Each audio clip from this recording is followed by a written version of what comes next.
하나도 없다. 태정관 지령.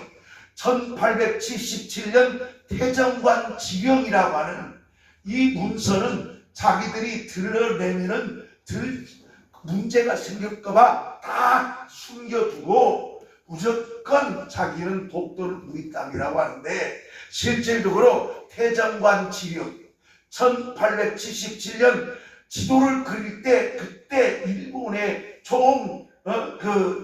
대장 내무 대신이 하는 말이, 이것은 우리 조선 땅이지 우리와는 상관이 없다. 이미 선을 그어버렸다 그 말입니다.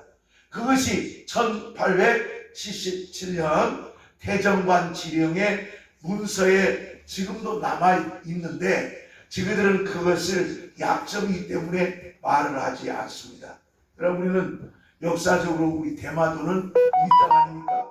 그래도 지금은 일본이 점령하고 있지 않습니까? 언제? 바로 일제강점기 때 뺏어가가지고 그렇게 하면서 독도에다 또 마찬가지고 이 독도나 제주도까지 자기들이 계속 거기서 문자를 만들고, 특히 태평양 전쟁 때 제주도를 자기 전초기지로 만들었던 데가 바로 이 제주도입니다.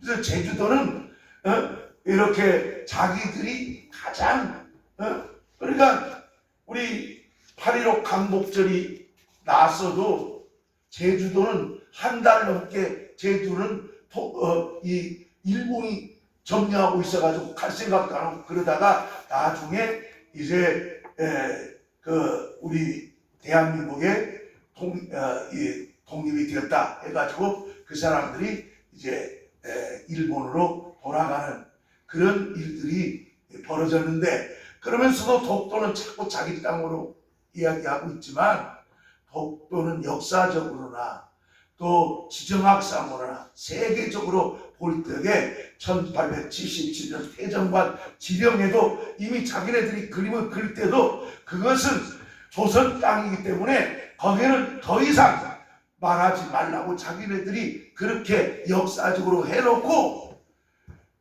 일제강점기 때 와가지고 자기들가 이제 거기서 물론 이 태평양 전쟁이나 그렇게 거기서 싸우고, 또 특히 뭐냐면 이 독도 주변에서 바로 이 러시아와 전쟁을 해갖고 했던 곳이 바로 그런 곳이기 때문에 자기들이 전쟁했고 싸웠다고 하는 그런 그 싸운 전쟁터를 근거로 삼았고 자꾸 자기는 독도는 우리 땅이라고 하지만 자기 땅이라는데, 독도는 역사적으로나 자기들이 역사적으로 기록한 것이나 태정관 지령에도 나온 것처럼 1877년에 이미 그렇게 말했던 것처럼 독도는 한국 땅이다 라는 사실을 꼭 기억하시고, 이것만 기억, 태정관 지령 1877년 태정관 지령 이것만 꼭 기억하고 딱 하면 그 사람들은 아무 말도 못하다는 사실을 꼭 기억하시고 기억해 두시기를 바랍니다. 자, 그러면 5주 끝까지 하나님을 향해 자라가자.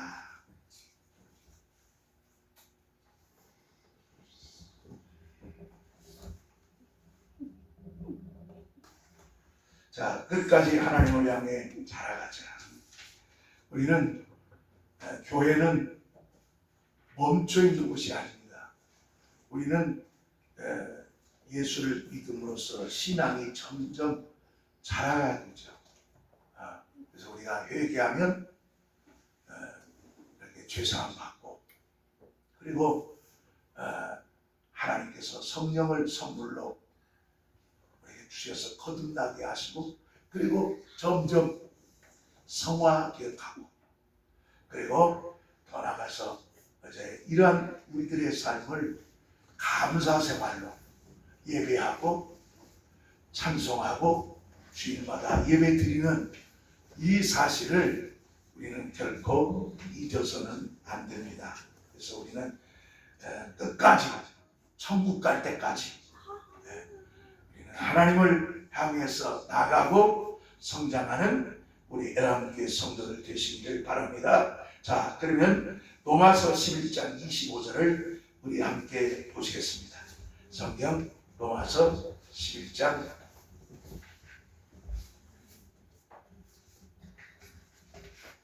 로마서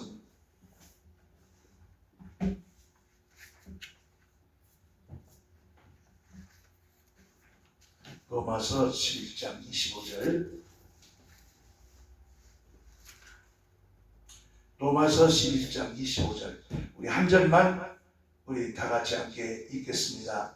255쪽 제 성경입니다. 시작. 형제들아, 너희가 스스로 지혜 있다 하면서 이 신비를 너희가 모르기를 내가 원하지 아니하노니, 이 신비는 이방인의 충만한 수가 들어오기까지 이스라엘의 덜은 우둔하게 될 것이라. 아멘.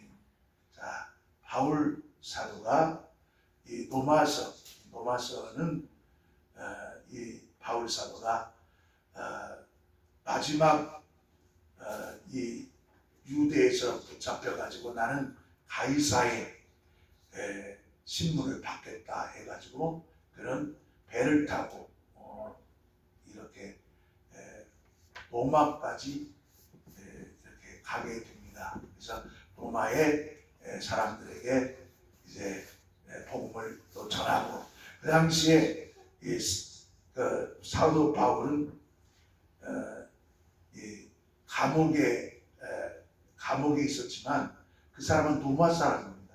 로마 사람은 형을 이렇게 집행을 받지 않고서는 결박을 못합니다. 그래서 당시 로마에 이렇게 끌려갔지만 형이 결정되지 않았기 때문에 자유롭게 사람들을 만나고 이렇게 복음도 전하고 이렇게 할 수 있었습니다. 특히 로마 시민권을 가진 사람은 자유로웠어요. 자기 정치적 그 방향도 그냥 자신 있게 이야기를 할 수 있고, 떳떳이 자기 이념과 자기 생각을 이야기할 수 있는 그런 것이 로마였고, 로마는 사실 그 당시에 최고의 민주주의를 꽃피웠던 곳이 바로 로마입니다. 그래서 로마는 이렇게 자유로운 것이었고, 그리고 가장 민주주의가 꽃피었던 그런 시절에 바울 사도가 로마까지 복음을 전하기 때문에, 또 그 가운데서 복음을 전했던 사람들에게 감옥에서 이렇게 로마서를 기록해서 그 로마에 있는 사람들이 이렇게 신앙생활하는 것을 어떻게 해야 되느냐, 특히 그 교리적인 그런 것에 대해서 자기가 직접 가서 전하지를 못했기 때문에 로마에 있는 사람들에게 교리적으로 철저하게 1장부터 16장까지 철저하게 기록한 말씀입니다. 그런데 사도 바울이 이 말씀 가운데서 이 11장에는 뭐라고 하냐면, 형제들아, 25절, 너희가 스스로 지혜 있다면서 이 신비란 말은 비밀이라 그런 뜻입니다. 그러니까 숨겨준 비밀, 즉 이것은 사람의 심이나 지혜로는 도저히 이해할 수 없는 신묘한 비밀, 이것을 신비라고 합니다. 그러니까 보통 이론과 인식을 벗어난 그 비밀이 바로 뭐냐? 자, 이 신비 비밀을 너희가 모르기를 내가 원하지 아니하노니, 이 비밀 신비는 이방인의 충만한 수가 들어오기까지. 이방인의 충만한 수라고 하는 것은, 즉 다시 말하면 하나님은 공평하세요. 이스라엘이 처음 부름을 받아가지고 하나님의 사랑을 받았어요. 근데 이 사람들이 우상 섬기고 자꾸 세상 쫓아가고, 이스라엘 사람들이 광야에서도 물이 없다고 엄마하고 다시 애굽으로 가려고 하고, 또 부추와 고기가 먹고 싶어서 애굽으로 다시 가려고 하는 사람들은 다 그냥 광야에서 밀어버리잖아요. 또 우상 숭배하는 사람들 거기서 밀어버리잖아요. 이처럼 그러니까 하나님께서는 어떻게 합니까? 자, 그 유대인에게 그 주었던 하나님의 사랑을 이방으로 돌려버립니다. 그래서 그 한 예가 바울 사도가 그 사명을 받은 겁니다. 바울 사도가 바울은 이방인을 위해서 전도자로 세움받았어요. 베드로와 사도들은 유대인들에게 복음을 전하는 그런 사명을 받았지만 오늘 이 다소 그 길리기아 다소에 태어난 바울은 어릴 때부터 태어날 때부터 그 부모가 로마의 신권을 가졌기 때문에 로마 신으로 또 가멜 문화에서 율법을 최고 정통으로 했던 그곳에서 훈련을 받았고 아주 철저한 율법주의자이며 바리새인이었습니다. 그런데 그가 어느 날 대제사장의 공문을 받아서 예수 믿는 사람들은 무조건 잡아서 옥에 가두겠다. 그래가지고 공문 받으러 다메섹으로 가다가 정오에 갑자기 빛이 탁 나타나면서 앞이 보이질 않는 거예요. 빛으로 해가지고 눈이 멀어버린 겁니다. 당신 누굽니까? 네가 핍박하는 예수다. 이렇게 질문했습니다. 너 빨리 이제 내가 사람을 보낼 테니 내가 너는 이렇게 말해 여러분 잘 아는 것처럼 사도행전 9장에 15절에 이렇게 말하고 있습니다. 내가 그 사람을 그 아나리아라고 하는 그 집사한테 안수 기도를 하라고 얘기를 하면서 그 사람이 가서 이 사람은 내가 이방인들에게 복음을 전하기 나의 그릇이다. 그러니까 염려하지 말고 핍박자로 생각하고 우리 죽이려고 하는 사람이 아니다. 가서 안수하고 그를 위해서 이제 사도로 부름받았다는 것을 알려주라. 그래서 바울이 이렇게 사명을 받아서 그래서 바울은 안디옥에서 바나바라고 하는 그 사도와 같이 안디옥에서 파송받은 선교사예요. 이방인에게 전도하는 선교사입니다. 바울은 사실은 유대인들 앞에서 설교를 할 수가 없어요. 왜냐하면 당신은 옛날에 그 바리새인 있던 사람이 갑자기 어느 날 돌을 매려가지고 너희가 죽은 그 십자가에 죽은 예수는 하나님의 아들이다. 그는 하나님이다. 구세주다. 이러니까 사람들이 미쳤다고 바울을 죽이려고 하니까 유대인들한테는 전도할 수가 없어요. 그러니까 유대인 여러분 1차, 2차, 3차 이 전도 여행을 이 사도행전 13장부터 25장까지 이게 다 뭐냐면 1차, 2차, 3차 전도 여행이 거기에 기록된 거거든. 그 전도 여행 가운데서 대개 어디냐면 자기 고향 구브로 길리기아 그 다음에 이고니온 그리고 저쪽에 와서 베레아 그 다음에 마게도니아 데살로니가 이거 다 유럽입니다. 그쪽이 유럽 해가지고 아덴 로마까지 가서 복음을 전도한 사람이 사도 바울이에요. 그래서 사도 바울은 이방인의 사도로서 이방인들만 이렇게 전도를 1, 2, 3차로 전도를 하다가 이제 마지막에 예루살렘에서 이제 가가지고 붙잡히게 됩니다. 일부러 올라간 거예요. 예루살렘에 올라가서 갇히게 되었을 때 사실은 아무 잘못을 당시에 그 베스도라고 하는 총독도 잘못을 찾지 못했다 이렇게 했지만 바울은 나는 로마 시민권이기 때문에 나는 저 로마에 가서 신문을 받겠다 해서 마지막으로 로마를 가게 됩니다. 그래서 이 기록된 이 사건 속에 보면 자 내가 원하지 아니하고 이 신분 이방인의 충만한 수다. 이방인의 충만한 수. 이 말은 뭐냐? 지금도 알겠지. 우리는 이방인입니다. 유대인을 제외하고는 나머지는 다 우리는 이방인이에요. 이방인의 충만한 수가 채워질 때까지 이스라엘의 털은 우둔하게 되고 이스라엘의 털은 우둔하게 된 것이 요한계시록 7장에 12지파에 그준 12만 2천 즉 다시 말해서 1만 2천, 1만이 하고 14만 4천. 이 14만 4천이 채워지는 그 수가 바로 유대인들의 시간표이면서 이방인들이 구원받을 수 있는 충만한 수가 채워지는 그 시간이라고 말이에요. 그러니까 14만 4천이 딱 채워진 날은 무슨 신천지에서 자기가 거룩한 것이 아니라 이 수는 비밀이야. 14만 4천은 어떤 사람은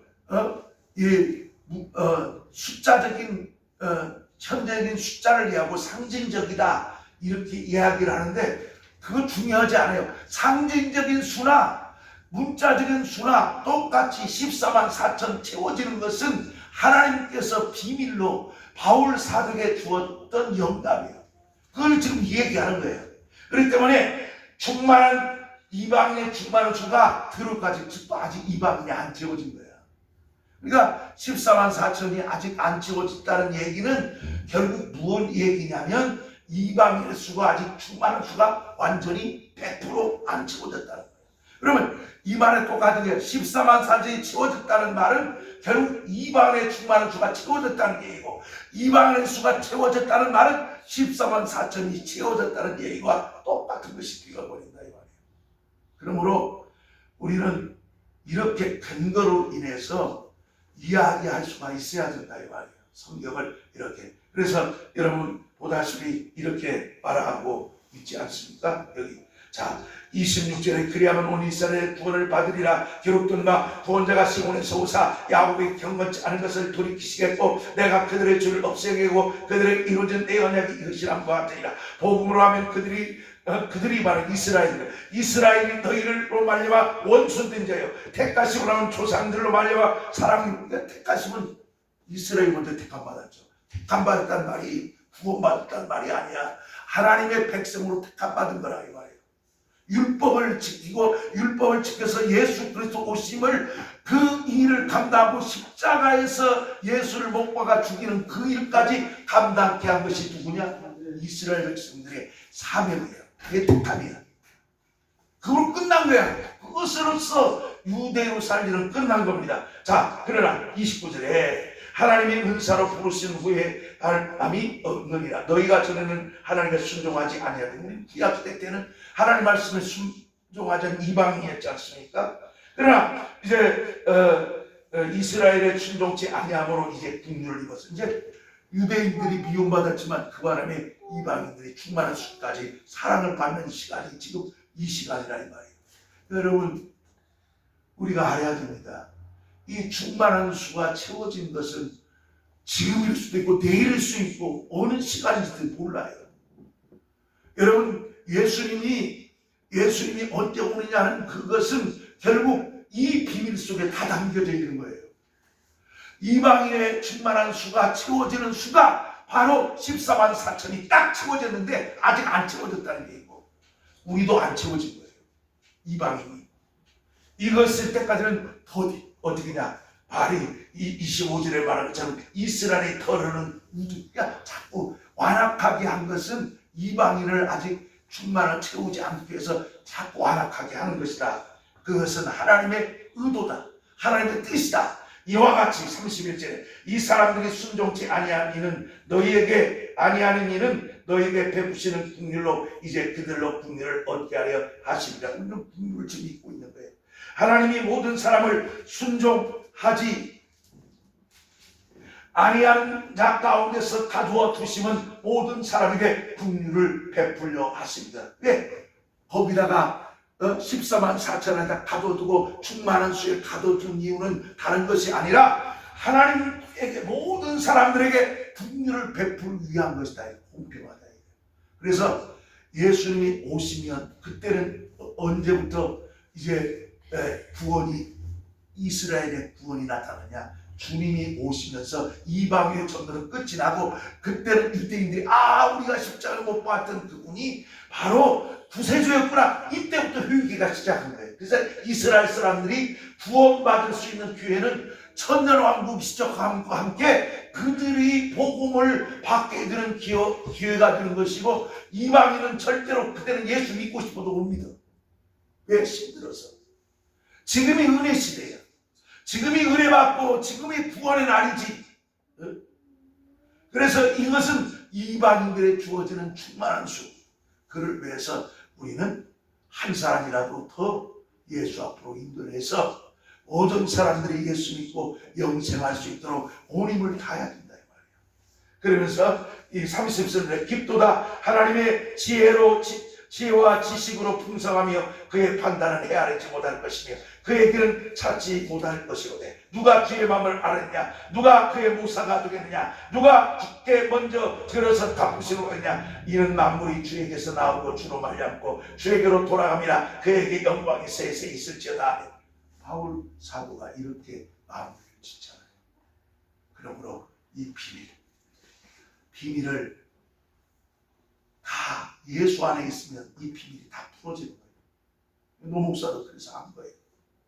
우리는 흔들림 없는 신앙으로 온전히 서야 될 줄로 믿습니다. 자, 오늘의 말씀입니다. 로마서 4장 17절로 24절입니다. 자, 우리 똑같이 읽습니다. 시작. 기록된 바 내가 너를 많은 민족의 조상으로 세웠다 하심과 같으니 그가 믿은 바 하나님은 죽은 자를 살리시며 없는 것을 있는 것으로 부르시는 이시니라. 아브라함이 바랄 수 없는 중에 바라고 믿었으니 이는 내 후손이 이 같으리라 하신 말씀대로 많은 민족의 조상이 되게 하려 하시니라. 그가 백신하여 자기 몸이 죽은 것 같고 사라의 태가 죽는 것 같음을 알고도 믿음이 약해지지 아니하고 믿음이 없어 하나님의 약속을 의심하지 않고 믿음으로 견고하여 져서 하나님께 영광을 돌리며 약속하신 그것을 또한 능히 이루실 줄을 확신하였으니 그러므로 그것이 그에게 의로 여겨졌느니라. 그에게 의로 여겨졌다 기록된 것은 아브람만 위한 것이 아니요 의로 여기심을 받은 우리도 위함이니 곧 예수 우리 주를 죽은 자 가운데서 살리신 이를 믿는 자니라. 자, 오늘의 질문을 하겠습니다. 읽습니다. 시작. 하나님께서 아브람을 의롭다고 여겨주신 이유가 뭡니까? 로마서 4장 21절입니다. 자, 우리 21절 똑같이 읽습니다. 21절 시작. 약속하신 그것을 또한 능히 이루실 줄을 확신하노니. 자, 약속하신 하나님의 말씀을 의심치 않고 능히 이루실 줄을 확실히 믿었다. 그러니까 하나님을 향한 아브라함의 믿음은 뭐냐? 바로 그가 행실로 하나님께 구원받은 것이 아니다. 아브라함도 믿음으로 하나님께 의롭다움을 받았고 무엇보다도 하나님과 약속을 절대로 의심하지 않고 그 약속을 받아들였다는 것. 이것이 아브라함의 놀라운 신앙입니다. 그러므로 행함을 통해서 구원받은 사람이 없어요. 다만 우리가 믿는다고 하는 것은 또한 그 속에는 행함이 이미 담겨져 있어요. 실천이 담겨 있다 이 말입니다. 다시 내가 말로만 믿습니다 그랬다 할지라도 내가 행동하지 않는다면 그것은 믿음이 아니죠. 그렇기 때문에 믿음 속에는 행함도 같이 있습니다. 그러나 믿음이라고 하는 것을 우선해야 되는 것은 행함이 앞설 수가 없기 때문입니다. 왜냐하면 행함을 앞세우면 자기 의가 인간의 의가 되겠으나 믿음을 앞세우는 것은 하나님의 약속을 앞세운 것이기 때문에 하나님께서 그 믿음을 의롭게 여기고 사랑하는 것이기 때문에 우리는 하나님의 약속의 말씀을 믿는 그 믿음의 신앙으로 행함으로 나가야지. 구약적인 입장에서 나는 믿음 필요 없고 나는 실천하면서 행동하면서 바리새인처럼 나는 율법을 지켜서 구원받겠다 이렇게 말하면은 망하는 거예요. 믿음이 망하는 거예요. 그래서 우리는 예수 믿는 그 믿음을 따라서 나가면서 바로 그 믿음을 아브람 행함을 통해서 보여줬잖아요. 아들 바치라 했을 때 그대로 바쳤잖아요. 행위를 말하는 거예요. 그렇기 때문에 믿음은 또한 행동을 우리가 하나님 앞에 분명히 밝히는 것도 함께 포함되어 있다는 것을 잊지 말아야 합니다. 자, 오늘의 묵상을 보겠습니다. 자, 똑같이 읽습니다. 시작. 나무는 하늘을 향해 자랍니다. 그 중심에는 으뜸지가 있어 나무 전체가 위로 곧게 자랄 수 있도록 방향을 제시하고 통제합니다. 우둔지는 나무가 자라는 동안 한눈 팔지 않고 해를 향해서 나가게 만드는 중심점입니다. 이처럼 인간의 삶에도 우둔지 같은 방향타, 즉 살아갈 이유가 필요합니다. 이것이 바로 믿음입니다. 성경은 아브라함 이야기를 통해서 이 믿음이 어떤 것인지를 보여줍니다. 본문에서 바울은 아브라함이 대단한 일을 해서 의롭다 하심을 받은 것이 아니라 하나님을 믿는 믿음으로 의롭다 여김을 받았다고 말합니다. 이 믿음은 자격이나 공로가 아니라 전적인 하나님의 은혜로 의롭다 여기진 것입니다. 헬라어로 노기조마이는 여겨지다라는 뜻으로 실제로는 그렇지 않지만 그렇게 강조해 주시는 하나님의 호의를 뜻합니다. 아브라함도 실수하고 흔들렸던 사람입니다. 하나님의 약속을 의심했고 때로는 자신의 방법으로 문제를 해결하였습니다. 그러나 하나님은 그 삶 전체를 두고 그를 믿음의 사람으로 인정해 주셨습니다. 하나님을 향한 신뢰를 놓지 않았기 때문입니다. 세상에 무언가에 의지했던 삶에서 벗어나 하나님을 바라보고 하나님만을 신뢰하는 삶으로 옮겨가는 것입니다. 그리스도인의 삶도 마찬가지입니다. 우리가 선에서가 아니라 하나님을 믿는 믿음이 우리를 의롭다고 여기게 합니다. 우리가 할 일은 오직 믿음으로 하나님을 바라보며 끝까지 그 방향을 유지하는 것입니다. 여러분, 머리 꼭 뽑지 가장 되게 하잖아요. 이게 바로 나무로 만든 우듬지라고 합니다. 우듬지가 뭐냐면 나무 가장 꽃들이 끝부분이 우듬지예요. 이 우듬지가 중심추예요. 나무의 중심. 그러니까 이 우듬지가 옆으로 돌아서면 옆으로 가버립니다. 이 우듬지가 좌측으로 이렇게 향하고 있으면 나무는 옆으로 자라게 되고, 우듬지가 나무 꼭대기가 하늘을 향해서 가고 있으면 그는 계속해서 하늘을 향해서 나갑니다. 그래서 중심추가 되는 것처럼 우리 믿음도 마찬가지예요. 우리 믿음도 예수 믿는 그 믿음이 우듬지가 되어서 절대로 좌로나 우로나 흔들리지 않고 믿음을 똑바로 세워야 합니다. 아브라함은 그 우듬지가 하나님이셨어요. 하나님의 언약 약속을 그 우듬지로 삼았어요. 그래서 그 아브라함의 우듬지의 방향은 절대로 하나님을 떠나지 않았어요. 그런데 여기서 말한 것처럼 그렇다고 아브라함이 완전한 사람이냐? 아니에요. 우리 인간 다 허물 있고 부족해요. 그렇지만 아브라함이 하나님을 전적으로 우듬지처럼 좌로나 우로나 치우지 않고 하나님을 향해서 그렇게 나가기 때문에 하나님께서는 아브라함 믿음을 인정해 주신 거예요. 그 중요한 것이 바로 아브라함은 90세에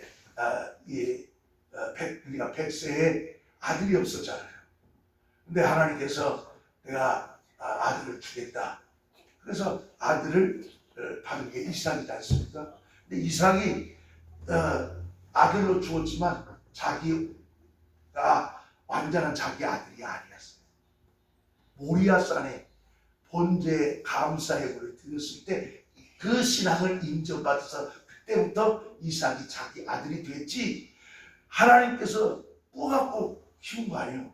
하나님이 빌려준 거라고, 이삭을. 여러분 알아야 돼요. 우리는 모든 삶에서 빌려받았어요. 그것이 바로 재산권을 허락할 때까지 소유할 권리를 받을 때까지는 내 것이 아니야. 여러분, 재물이나 모든 신앙도 마찬가지야. 하나님 앞에 인정받는 신앙이 돼야 돼. 그 우두머리 같이 완전히 내 신앙이 하나님 앞에 딱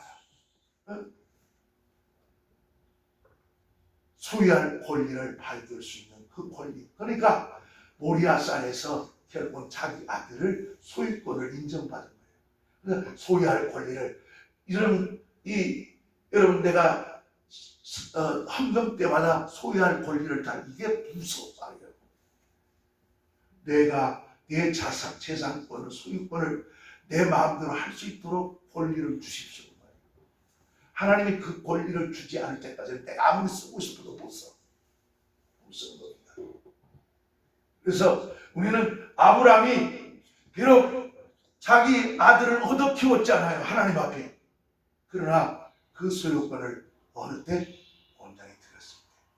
그래서 우리는 이런 믿음, 이런 신앙, 이 온전한 신앙을 우리가 소유해야 됩니다. 그래서 가장 중요한 것은 마지막 우리가 할 일은 오직 믿음으로 하나님을 바라보며 끝까지 그 방향을 유지하는, 우리 믿음의 방향, 예수를 향한 이 신앙의 방향타가 흔들리면 안 돼요. 자꾸 목사들이요, 참 이상해. 나는 예수 없이는 못 사는데 또 이상하게 하고, 정치로 하겠다, 뭐 중국 사람 뭐 지금 하진 않은가? 내 중심은 뭐이라고. 이게 이단 교주라는 얘기지 목사가 할 일이 아니잖아요. 그걸 또 따라가. 거기 또 따라가는 사람들 보면 누구지? 바보 되는 거예요. 우리는 절대로 그 니골라당 같은 당파를 만들어는 안 됩니다. 하나님 당을 지으면 안 돼요. 무슨 당? 교회하는 당은 예수당 하나밖에 없어요. 예수 믿는 신앙 하나로 되어 있지. 만일에 당을 만드는 순간 그 니골라당이고, 하나님께서 그 사람을 요한계시록 2장 6절에 말한 것은 내가 너를 미워한다고 완전히 저주해버린다는 것을 잊지 마시기를 바랍니다. 1번입니다.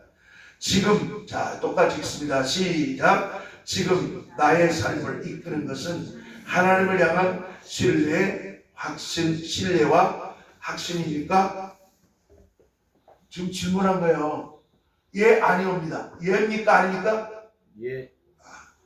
나머지는 꿀먹은 벙어리입니까? 다시 한번 묻습니다. 지금 나의 삶을 이끄는 것은 하나님을 향한 신뢰와 확신입니까?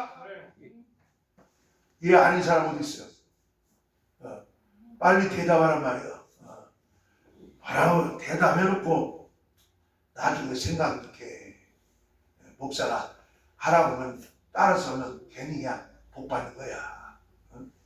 왜? 그게 약속이고 하나님 주신 은혜이기 때문에 그런 겁니다.